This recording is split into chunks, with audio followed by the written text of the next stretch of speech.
বিশ্বকবি রবীন্দ্রনাথ ঠাকুরের একটি বিখ্যাত ছোট্ট কবিতা আজ আমি পাঠ করে শোনাব। কবিতা দিয়ালি। শুরু করছি। জনতার মাঝে দেখিতে পাইনে তারে, থাকে তুচ্ছ সাজে। ললাটে ঘোমটা টানি, দিবসে লুকায়ে রাখে নয়নের বাণী।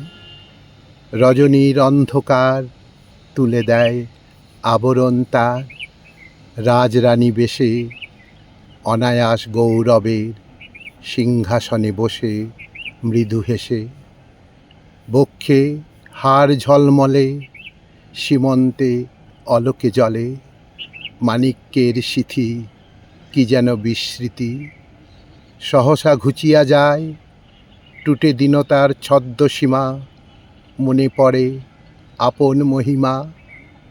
ভক্তের এসে দেয় পুরস্কার বড়মাল্য তার, আপন সহস্র দ্বীপ জ্বালি, নাম কি দিয়ালি। আপন সহস্র দ্বীপ জ্বালি, নাম কি দিয়ালি।